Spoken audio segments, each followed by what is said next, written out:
Bueno, imagina esto. Año 1903. El gobierno de los Estados Unidos decide invertir $50.000, Que, a ver, $50.000 en esa época era una auténtica fortuna. una locura de dinero, totalmente. Y todo eso para financiar a la mente científica más brillante del país, para que construyera, pues, la primera máquina voladora. Exacto. El famoso proyecto de Samuel Langley. Ese. ¿Y cuál fue el resultado de semejante inversión? Pues un aparato súper pesado que, al intentar despegar, acabó hundiéndose de cabeza en las aguas del río Potomac. Un desastre mediático monumental. Ya ves. Pero lo más fuerte de todo esto es que, fíjate, solo 9 días después de ese fracaso tan público, dos hermanos de Ohio que, o sea, ni siquiera habían terminado el bachillerato y que arreglaban bicicletas para ganarse la vida. Los hermanos Wright, claro. Exacto. Pues gastan menos de $1.000 de sus propios ahorros y logran lo imposible, vuelan. Es una pasada de historia. Y por eso, en el análisis a fondo de hoy, vamos a explorar toda la documentación de esta historia que, aunque es súper famosa, la verdad es que se entiende bastante mal. Sí, porque la gente se queda siempre con el mito, ¿verdad? Eso es. No queremos simplemente repetir el cuento de «fueron los primeros hombres en volar», sino desentrañar cómo narices resolvieron un problema que tenía totalmente desconcertados a los mejores científicos del mundo. Claro, es que es una lección maestra sobre el método científico. O sea, tienes el contraste brutal entre esos dos mundos. Por un lado, la élite académica y el gobierno, que estaban convencidos de que, bueno, con dinero y motores gigantes el éxito estaba asegurado. Total, la fuerza bruta. Eso es. Y por otro lado, tienes a dos mecánicos operando desde la absoluta periferia, en un taller polvoriento, que básicamente se hacen una pregunta completamente diferente a la del resto del mundo.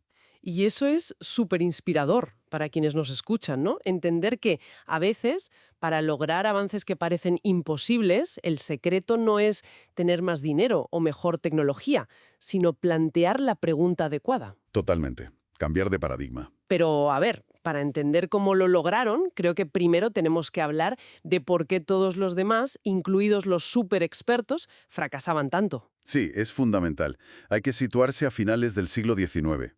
La comunidad científica de la época estaba obsesionada con un concepto llamado estabilidad inherente. Estabilidad inherente, o sea, ¿qué significa eso exactamente en la práctica? Pues básicamente concebían los aviones como si fueran barcos. Ah, vale. Claro, la teoría era que si tú construyes un casco con la forma adecuada, el barco flota y se mantiene estable por sí solo en el agua. Así que asumieron que en el aire tenía que pasar lo mismo. O sea, que el aparato volara recto por defecto. Exacto. Tipos como Langley o Hiram Maxim diseñaban alas enormes y superestables, y les metían motores potentísimos.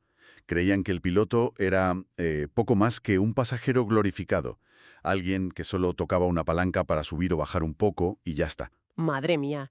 Es como si estuvieran intentando inventar el coche, construyendo primero un motor V8 gigante, poniéndole 4 ruedas de madera y esperando que fuera recto él solo por pura inercia. Es una analogía perfecta, tal cual. Y los Wright, en cambio, hicieron lo opuesto. Decidieron centrarse primero en inventar el volante. Y claro, esa perspectiva tan distinta viene de su día a día, ¿no? Porque eran fabricantes de bicicletas. Eso lo cambia todo. Una bicicleta, por su propia naturaleza física, es un vehículo inherentemente inestable. Total, si la sueltas, se cae. Exacto. Solo encuentra el equilibrio cuando te subes y empiezas a reaccionar de forma superactiva. Te inclinas, ajustas tu peso constantemente. O sea, aplicaron esa misma filosofía al vuelo. Eso es, se dieron cuenta de que una máquina inestable no era un problema, siempre y cuando el piloto pudiera controlarla con práctica. Querían que el avión fuera una extensión de su cuerpo. ¡Qué pasada! Oye, y leyendo las fuentes para preparar esto, me encantó el detalle de cómo empezó todo. La chispa inicial fue un juguetito que les regaló su padre cuando eran niños, ¿no? Sí, un pequeño helicóptero de juguete hecho de corcho, bambú y papel. Eso les plantó la semilla de la aerodinámica desde muy pequeños. ¡Qué fuerte! Pero claro, dar el salto del juguete al control real de un avión. Tengo entendido que la inspiración final vino de observar a los pájaros. Así es, pasaban horas mirando cómo volaban.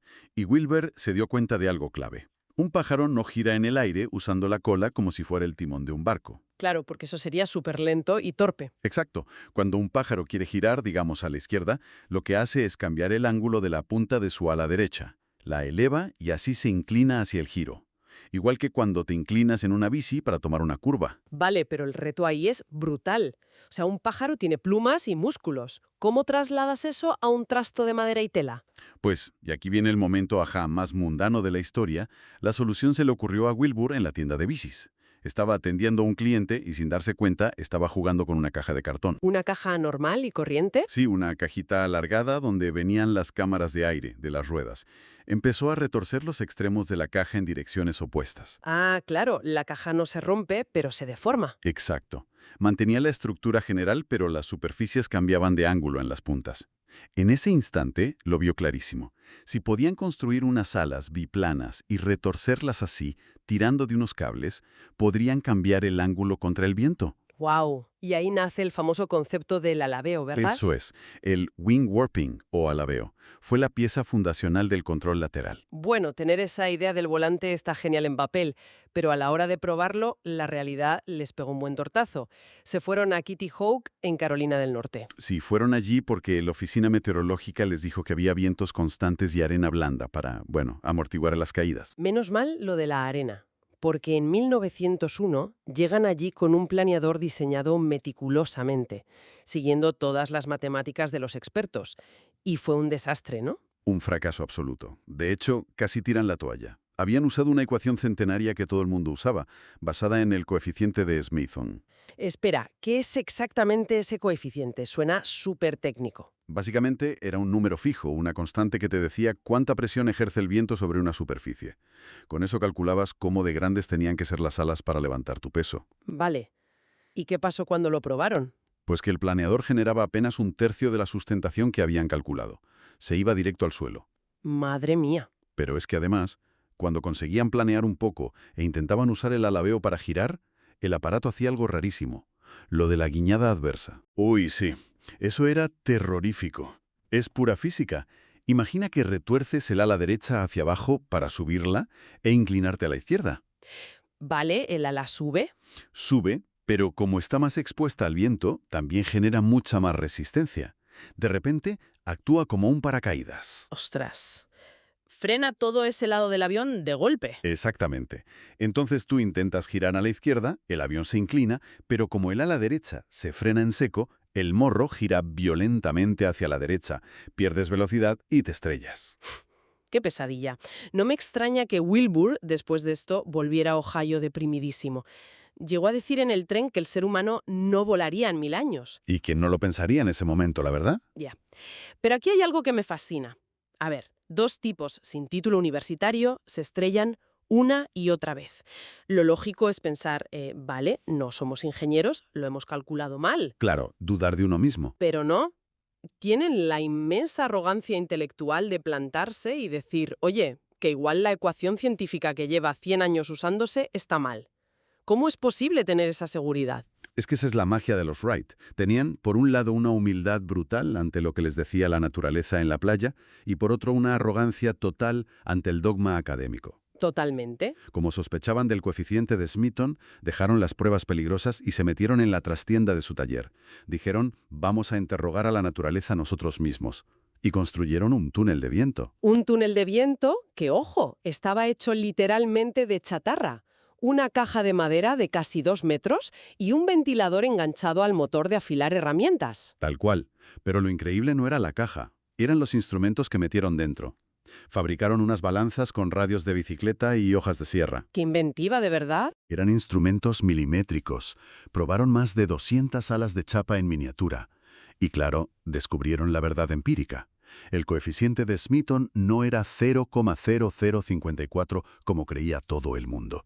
Era 0,0033. Exacto. O sea que todo el mundo, incluido Langley, con sus 50.000 pavos del gobierno, estaba construyendo alas ridículamente pequeñas por culpa de una ecuación equivocada. Exactamente. Y con sus propios datos empíricos, los Wright no solo rediseñaron las alas, sino que además solucionaron lo de la guiñada adversa. Cierto. ¿Cómo evitaron el efecto paracaídas ese? Fue una idea brillantísima. Pusieron un timón vertical móvil en la parte de atrás y lo conectaron con cables al mismo control del alabeo de las alas.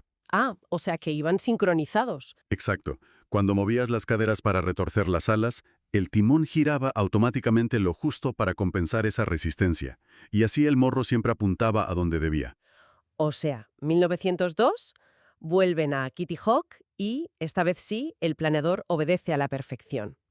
Es que, históricamente, este es el gran momento, ¿no? Dominaron los tres ejes del vuelo. Así es. Cabeceo, alabeo y guiñada. La verdadera invención del avión moderno pasó ahí, en 1902. Vale, pero claro, un planeador acaba tocando el suelo. Faltaba un pequeño detalle, el motor. Bueno, pequeño detalle, sí. Ya ves. Y se topan con otro muro. No existían motores de explosión que fueran a la vez potentes y lo suficientemente ligeros. Así que, en su línea, deciden hacérselo ellos mismos. En 6 semanas. Con la ayuda de su mecánico, Charlie Taylor, usaron un bloque de aluminio fundido, que en esa época era una rareza tecnológica tremenda, solo para quitarle peso. Sacaron 12 caballos de fuerza. Increíble. Pero por lo que he leído, el motor no fue lo más difícil. El mayor comedero de cabeza fueron las hélices. Sí, porque ellos pensaban, bueno, pillamos un libro sobre hélices de barco, adaptamos las fórmulas al aire y listo. Lógico. Pues resulta que no había libros. Nadie entendía cómo funcionaba una hélice en un fluido tan ligero como el aire. Tuvieron que empezar de cero. Y llegan a una conclusión loquísima, pero que tiene todo el sentido. Se dan cuenta de que una hélice aeronáutica no funciona como un tornillo taladrando madera. Exacto. Es básicamente un ala rotando en un plano vertical. O sea que en lugar de crear sustentación hacia arriba, crea sustentación hacia adelante. Eso es. El mismo principio físico. Con los datos de su túnel de viento, tallaron a mano 2 hélices de madera súper retorcidas. ¿Sabes qué eficiencia lograron? He leído que un 82%, que fíjate, es casi lo que consiguen las hélices de madera hoy en día. Es alucinante. Descifraron la aerodinámica rotacional en un maldito taller de bicis. Es de locos. Y todo esto culmina el famoso 17 de diciembre de 1903. Vientos helados en las dunas, 4 vuelos, el último dura 59 segundos y recorre 260 metros. Despegaron por sus propios medios, volaron bajo control y aterrizaron. El mayor logro tecnológico de la humanidad. Con menos de $1000. Y aquí viene el giro que a mí me dejó muerta. Consiguen esto y a nadie le importa un pimiento. Es que es surrealista la desconexión que hubo. A ver, envían un telegrama, se filtra a la prensa, salen artículos llenos de errores y el diario de su propia ciudad, en Dayton, dice que no lo publica porque vuelos de menos de un minuto no son importantes. Es flipante. Pero bueno, lejos de defenderse, ellos se centraron en lo práctico. Su flyer de 1903 tenía muy poca potencia. Necesitaban algo útil. Así que en 1904, en 1905, se van a un prado de vacas en Ohio, el Hoffman Prairie, y allí desarrollan el Flyer 3. Ese ya era un avión de verdad. Volaban en círculos, recorrían casi 40 kilómetros hasta quedarse sin gasolina. Pero todo esto en secreto, ¿no? Tenían una paranoia absoluta. No querían fotos, no volaban si había prensa. Tenían terror a que alguien viera cómo funcionaba y les robara la idea antes de tener la patente. Y mientras, en Europa, la prensa francesa se reía de ellos. Les llamaban mentirosos. El famoso titular de Flyers or Liars, voladores o mentirosos. Pero espera, o sea, esconderse tanto no fue tirarse piedras contra su propio tejado. Retrasó muchísimo su reconocimiento mundial. A ver, visto con ojos de hoy, parece un error de relaciones públicas. Pero ponte en su lugar. No eran ricos. No tenían al gobierno detrás. Su único patrimonio era su intelecto. Claro. Si hacían exhibiciones sin un contrato y sin patentes firmes, cualquier empresario con una fábrica grande les copiaba el sistema de alabeo en 2 días. Y ellos se quedaban en la ruina. La secretividad era su único escudo. Bueno, visto así, tiene todo el sentido. Y esa espera agónica por fin termina en 1908. Consiguen contratos con el ejército de EEV y con un sindicato en Francia. Pero claro, tenían que demostrar que el avión funcionaba de verdad. Y salieron de las sombras a lo grande. Wilbur se fue a Francia y Orville se quedó en Estados Unidos, en Fort Myer. ¡Ostras! Las demostraciones de Wilbur en Europa dejaron a la gente por los suelos. Es que los pioneros franceses lo celebraban todos y su aparato daba un salto de 100 metros, en línea recta. Y de repente llega Wilbur, despega y empieza a hacer ochos en el aire, giros cerrados, con una elegancia brutal. Vamos, que la prensa francesa tuvo que pedir perdón en las portadas. Tuvieron que admitir que estaban años por delante del resto. Totalmente. Y mientras, Orville, en Washington, volaba durante más de una hora seguida, batiendo récords. Pero lamentablemente ahí es donde llega la primera gran tragedia de la aviación. Sí, septiembre de 1908, se astilla una hélice en pleno vuelo, corta unos tensores y el avión cae en picado desde 25 metros. Orville se destroza la pierna, las costillas y la espalda. Unas heridas que le causarían dolor crónico toda su vida. Y su pasajero, el teniente Thomas Selfridge, muere. La primera víctima mortal de un accidente aéreo. Pero me alucina la reacción de Orville en el hospital. Es que define perfectamente cómo era. Estaba ahí postrado, destrozado, y su única preocupación era calcular mentalmente por qué falló la hélice y cuánto tardaría en curarse para rediseñarla y volver al año siguiente. Y lo hizo, ¿eh? Cumplió el contrato. Pero, tras este triunfo técnico, empieza la fase más oscura de esta historia. La guerra de las patentes. En 1906 les dieron la famosa patente 821.393. Y esto es clave. No patentaron el avión físico, ¿verdad? Exacto. Patentaron el concepto, el método de control alterando los bordes laterales de las alas. Patentaron la idea misma de girar en el aire. Y claro, eso abrió la caja de Pandora, legal, porque otros constructores, como Glenn Curtiss, empezaron a usar alerones. Claro. Curtiss vio que retorcer toda el ala de madera la debilitaba mucho, así que le puso unas solapas móviles en los extremos. Aerodinámicamente hacían lo mismo que el alabeo de los Wright. Y los hermanos dijeron, un momento, eso es nuestro método, y empezaron a demandar a todo el mundo. Fue una guerra despiadada. Y desgastó muchísimo la imagen de los Wright. Pasaron de héroes a ser vistos casi como villanos avariciosos que querían monopolizar el cielo. Y estancaron la aviación en su país, ¿no? He leído en las fuentes que cuando estalló la Primera Guerra Mundial, los pilotos americanos tuvieron que usar aviones europeos, porque los suyos estaban anticuados por culpa de tantos juicios. Pero el precio personal fue brutal. Wilbur se pasó los últimos años de su vida metido en trenes y tribunales, súper estresado. Sí, su salud se fue al traste. Cogió fiebre tifoidea y murió con solo 45 años, en 1912. Orville siempre culpó a Curtiss y a los juicios de haber matado a su hermano por agotamiento. Qué tragedia, de verdad. Y ojo, que la batalla por su legado no terminó ahí. Luego vino una conspiración que parece de película, con el mismísimo Instituto Smithsonian metido en el ajo. Eso es de lo más vergonzoso de la historia de la ciencia, la verdad. A ver, que una institución súper prestigiosa decide que no soporta que dos mecánicos de bicicletas hayan dejado en ridículo a su antiguo jefe, Langley. Así que se alían con el archienemigo de los White, Glenn Curtiss. Increíble. Sacaron el viejo armatoste de Langley del almacén, el aeródromo, y le pagaron a Curtiss para que lo modificara en secreto. Le cambió el motor, le reforzó las alas con conocimientos que, obvio, se descubrieron años después. Y le añadió controles que no existían en 1903. Consiguió que diera unos saltitos sobre el agua, lo devolvieron a su estado original y el Smithsonian le puso una placa enorme diciendo que era la primera máquina capaz de volar. Para borrar a los White de la historia. ¡Qué fraude! Orville, lógicamente, montó en cólera. Empaquetó el flyer original y lo mandó al Museo de Ciencias de Londres.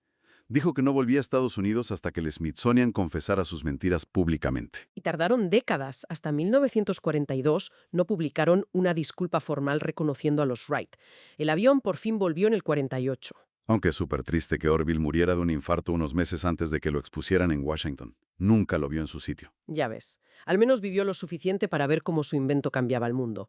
Imagínate lo que debió ser para él, en los años 40, ir a una base aérea y ver aterrizar un cuatrimotor gigantesco como el Lockheed Constellation. Que solo las alas de ese bicho eran más largas que la distancia total de su primer vuelo en Kitty Hawk. Madre mía, los pelos de punta. Aunque claro, también vio cómo usaban los aviones como bombarderos en la Segunda Guerra Mundial. Sí, eso le pesó bastante. Pero hizo una reflexión muy bonita.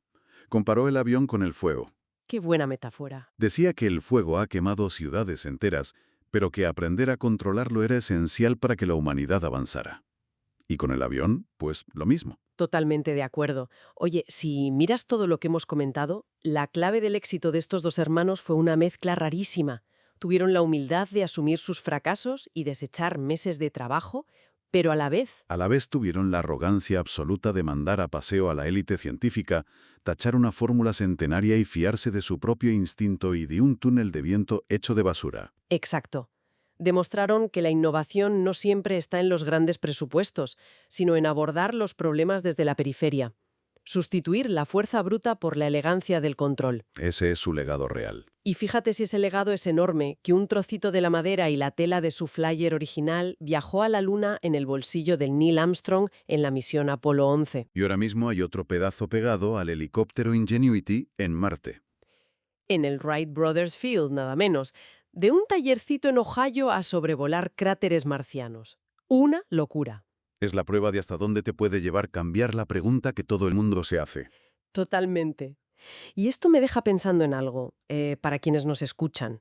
Si los hermanos Wright lograron lo que parecía imposible solo porque ignoraron los dogmas de su tiempo y las ecuaciones de los expertos, ¿qué problemas actuales, esos que consideramos estancados o imposibles, están bloqueados hoy simplemente porque usamos la fórmula equivocada? Una pregunta tremenda. A lo mejor no hace falta más fuerza bruta, ni millones de euros. Igual solo necesitamos a alguien que mire el problema como si fuera una bicicleta. Ahí lo dejamos para darle vueltas la próxima vez que nos topemos con un muro en la vida. Hasta el próximo análisis.